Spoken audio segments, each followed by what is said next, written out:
Olá, meus queridos amigos, bom dia, bom dia, bom dia, bom dia. Sempre tão bom estarmos juntos. Fico tão feliz de contar com a sua companhia aqui no Pétalas do Espiritismo todas as manhãs. Muito obrigada. Vamos então dar continuidade ao nosso estudo? Vamos ver hoje o questionamento 550. Estamos estudando sobre pactos, no capítulo 9 da intervenção dos espíritos no mundo corporal. Kardec questiona: qual o sentido das lendas fantásticas em que figuram indivíduos que teriam vendido suas almas a Satanás para obterem certos favores? Responde a espiritualidade: todas as fábulas encerram um ensinamento e um sentido moral. O vosso erro consiste em tomá-las ao pé da letra. Isso a que te referes é uma alegoria que se pode explicar desta maneira.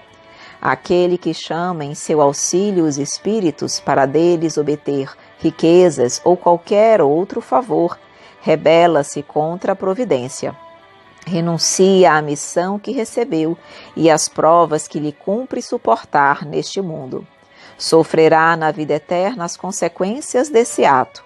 Não quer isto dizer que sua alma fique para sempre condenada à desgraça, mas desde que, em lugar de se desprender da matéria, nela cada vez mais enterra-se, não terá no mundo dos espíritos a satisfação de que haja gozado na terra, até que tenha resgatado a sua falta por meio de novas provas, talvez maiores e mais penosas.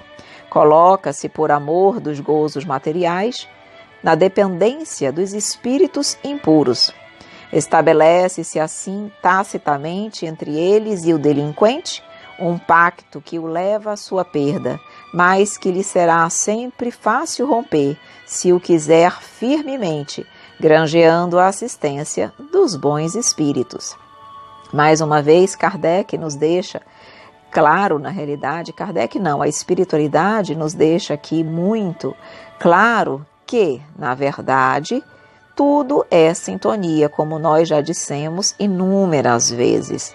Esse pacto que as antigas lendas comentavam, na verdade, as lendas elas têm um caráter alegórico, elas trazem um ensinamento, uma orientação, e cabe a nós tirarmos dali aquilo que é verdadeiro, aquilo que é construtivo, mas não acreditarmos na verdade da forma como ela é colocada.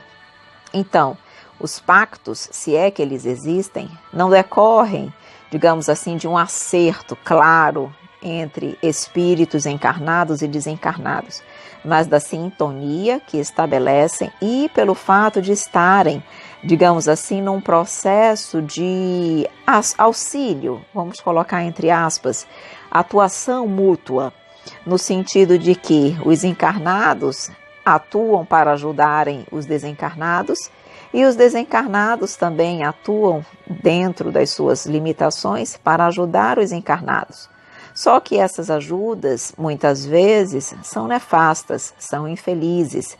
Estão ali, digamos assim, trabalhando pelo bem de si mesmos, de uma forma muito materializada, e isso significa trabalhar pelo mal, pela infelicidade do irmão e do próximo. E, obviamente, que nesse momento é como ele diz aqui, rebela-se contra a providência e, portanto, ele vai sofrer as consequências das suas escolhas, lei de causa e efeito. Ele recebeu uma tarefa, uma missão a cumprir, recebeu provas que precisaria suportar, mas para crescer. Mas ele opta pelas facilidades do mundo. Com certeza, no plano espiritual, ele vai precisar passar por sofrimentos para despertar, para voltar para o caminho do bem. E, muito provavelmente, precisará também, na vida material, passar por dores, dificuldades, às vezes muito mais penosas do que aquela que ele iria passar na atual existência, por conta das suas escolhas. Mas é o que ele diz aqui. Esse pacto, se é que ele existe, nós podemos colocar assim, ele é um pacto tacitamente realizado por conta, mais uma vez, da afinidade de pensamentos e de emoções que se estabelecem entre espíritos encarnados e desencarnados. Mas não pensemos nessas lendas da forma como elas são colocadas.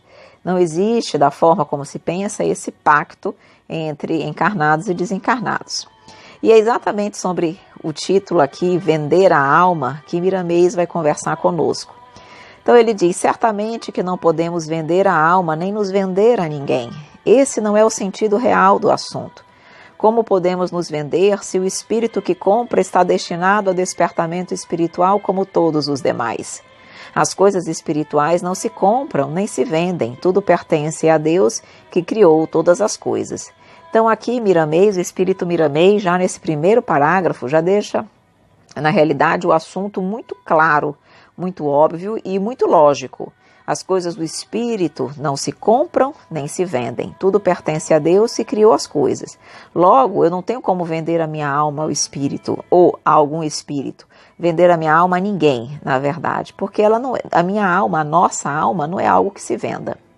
Então ele diz, somente o ignorante troca seus sentimentos por dinheiro.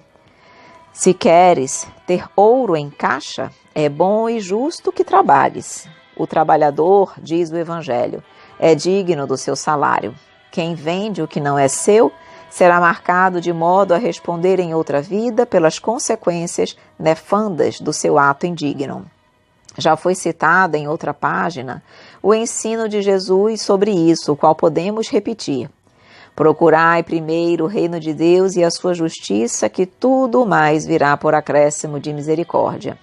Querer tomar qualquer coisa que não é nossa constitui infração e respondemos por isso nas linhas das nossas vidas.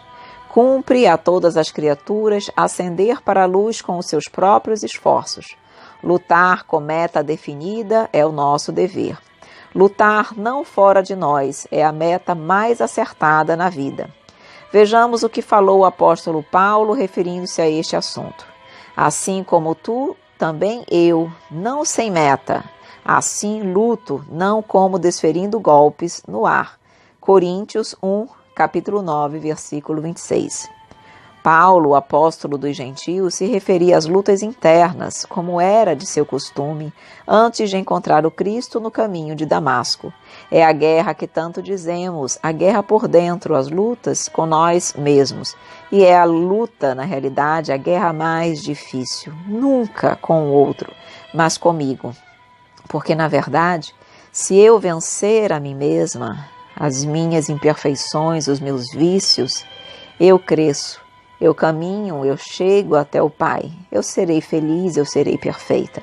Então hoje, na realidade, as discussões, as guerras, digamos assim, as infelicidades que eu proporciono às pessoas, que eu causo às pessoas, na verdade, tudo se passa, tudo vai passar, tudo vai, na verdade, perder a importância. Porque eu percebo, à medida que crescemos e evoluímos, percebemos que isso não nos traz felicidade, que as coisas do mundo não nos trazem felicidade, que o dinheiro não nos traz felicidade, que não vale a pena eu fazer um pacto tácito ou expresso com a espiritualidade inferior para alcançar alguma coisa. Não vale a pena, porque o mundo material jamais pode me trazer a verdadeira felicidade.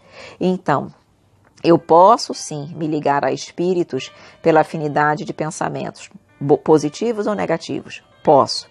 Mas cabe a mim trabalhar pela minha depuração espiritual para ter amigos afins positivos e não inferiores. Mas lembremos, mais uma vez, não existe o pacto da forma como nós conhecemos. Não posso vender a minha alma porque as coisas espirituais não são vendáveis. Mas, se eu não cuidar do meu coração, eu vou estar durante muito tempo preso a espíritos imperfeitos.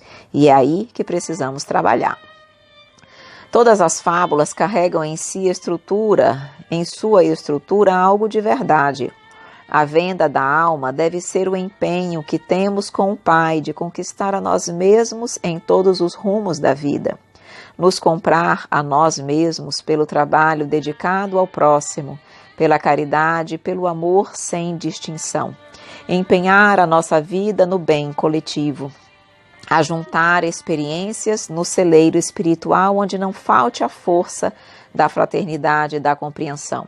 Alma alguma fica condenada à miséria moral. ela é igual às outras, ela cresce despertando os valores que todas possuem. São atributos divinos colocados no imo de todas elas. O tempo tem o poder de acordá-los e Jesus nos ensina como fazê-lo para o grande despertamento da vida. As ilusões do passado vão ficando para trás e a verdade do porvir vem chegando aos nossos corações, valorizando toda a nossa vida, em se ligando à vida de Deus, cada vez mais presente em nossos sentimentos, pelo amor. As coisas dos céus não se vendem, elas pertencem ao Criador. Devemos, sim, entregar a nossa vida a Deus, de maneira que ela seja útil às suas companheiras, nos moldes que Ele desejar que seja. Se queres granjear a assistência dos espíritos puros, procura a pureza em tua vida, ou pelo menos esforça-te para tal. Todos os esforços no bem serão assistidos pela luz de Deus. Seus agentes estão espalhados por toda a criação, fazendo vigorar todas as suas leis de justiça e de amor. Deves romper com o mal, se por acaso te encontras ligado a ele. Abraça a verdade que esse trabalho será abençoado pelos benfeitores da eternidade e serás vencedor, ganhando a ti mesmo. Que bonito, meus queridos amigos. Vamos então finalizar lembrando das palavras do Espírito Miramês. Se queremos granjear a assistência dos espíritos puros, precisamos ter a pureza em nossa vida. Ou, como ele diz, pelo menos nos esforçar para tal. Todos os esforços no bem são assistidos pela luz, ou seja, todo esforço, toda luta, todo empenho real e sincero que fazemos em nossas vidas serão amparados, serão auxiliados pela espiritualidade, na realidade, pelos espíritos protetores que nos acompanham, porque eles estão trabalhando por nós a todo momento, eles querem o nosso progresso, eles se esforçam para que isso seja alcançado. Então, quando eles percebem que nós estamos tentando, eles vão estar sempre ao nosso lado, nos ajudando realmente a vencer. Então, queridos amigos, se eu quero fazer algum tipo de pacto, entre aspas, tá? Entre aspas, só uma terminologia, que eu vibre amor, que eu me conecte com Deus. Se é algum tipo de pacto, que seja um pacto de luz, um pacto de amor, um pacto de caridade, um pacto de vivência da lei de justiça, de amor e de caridade. Isso sim seria maravilhoso. E com certeza nós estaríamos aí cercados de espíritos de luz a nos abençoar, a nos fortalecer. Então, esse é o único e verdadeiro pacto agradável a Deus. Meus amores, meus queridos amigos, vamos parando por aqui. Tivemos a oportunidade de aprender um pouquinho mais aqui no Pétalas do Espiritismo. Espero que você tenha gostado e aproveitado o nosso estudo de hoje.